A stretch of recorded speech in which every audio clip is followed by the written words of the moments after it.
जब विकसित भारत होता है तब हमारे गांव की स्थिति, हमारे शहरों की स्थिति, उसमें भी बहुत बड़ा सुधार होता है। गांव के जीवन में गौरव भी होता है, गरिमा भी होती है और विकास के नए नए अवसर भी होते हैं। हमारे शहरों का विकास भी एक अवसर के रूप में विकसित भारत में उभरता है, तब दुनिया की विकास यात्रा में भारत के शहर भी बराबरी करेंगे। ये हमारा सपना है।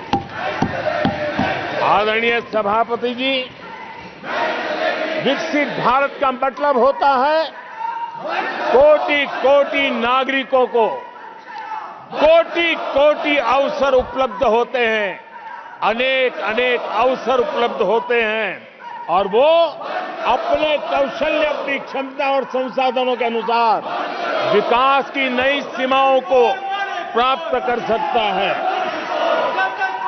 आदरणीय सभापति जी,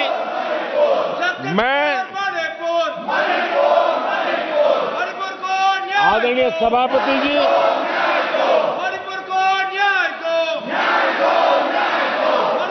आदरणीय सभापति जी,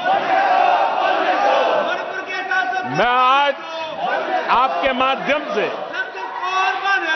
देशवासियों को विश्वास दिलाता हूं,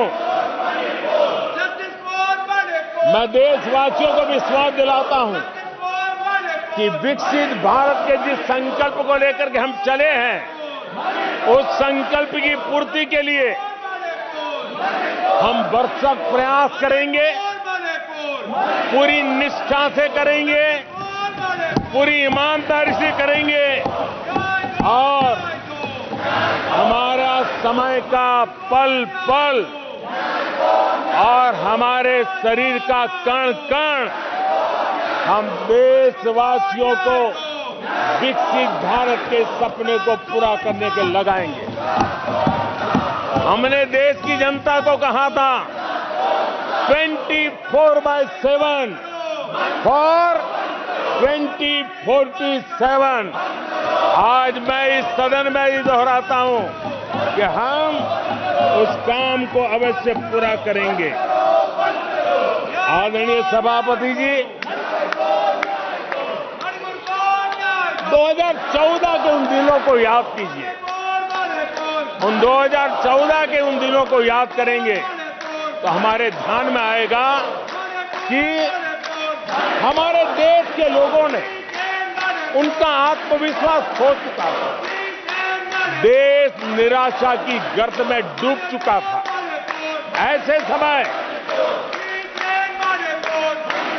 2014 के पहले देश ने जो सबसे बड़ा नुकसान भुगता था, जो सबसे बड़ी अमानत खोई थी, वो था देशवासियों का आत्मविश्वास।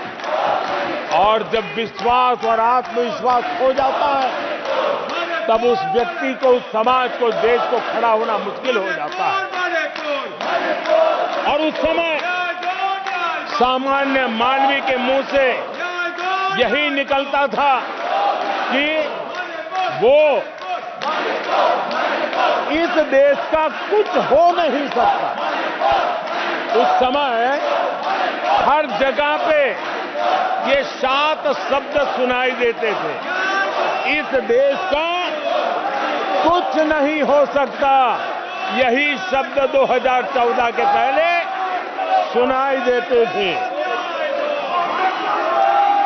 भारतीयों की हताशा के इन 7 शब्द एक प्रकार से पहचान बन गए थे। उस समय आए दिन अखबार खोलते थे तो घोटालों की खबरें ही पढ़ने को मिलती थी और सैकड़ों करोड़ के घोटाले, रोज नए घोटाले, घोटालों से स्पर्धा, ये घोटालेबाज लोगों के घोटाले, इसी का एक कालखंड था।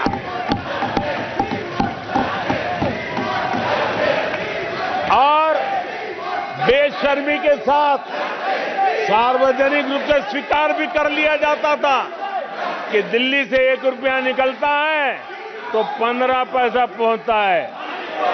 1 रुपये में 85 पैसे का घोटाला। इस घोटालों की दुनिया ने देश को निराशा की गर्त में डुबो दिया था। पॉलिसी पैरालिसिस था, फ्रेजाइल 5 में पहुंच चुके थे। भाई भतीजावाद इतना फैला हुआ था कि जिसके लिए सामान्य नौजवान तो आशा छोड़ चुका था कि अगर कोई सिफारिश करने वाला नहीं है तो जिंदगी अटक जाएगी। ये स्थिति पैदा हुई थी। गरीब को घर लेना हो, हजारों रुपये की रिश्वत देनी पड़ती थी। आदरणीय सभापति जी, अरे गैस के कनेक्शन के लिए मेंबर पार्लियामेंट के यहां, सांसदों के यहां अच्छों को चक्कर काटने पड़ते थे, और वो भी बिना कट के लिए गैस के कनेक्शन नहीं मिलते थे। आदरणीय सभापति जी, मुफ्त राशन भी पता नहीं कब बाजार में दुकान पर बोर्ड लटक जाए, हक का राशन नहीं मिलता था, उसके लिए भी रिश्वत देनी पड़ती थी। और हमारे ज्यादातर भारतीय भाई बहन इतने निराश हो चुके थे कि वो अपने भाग्य को दोष दे करके, अपने नसीब को दोष दे करके जिंदगी काटने के लिए मजबूर हो जाते थे। आज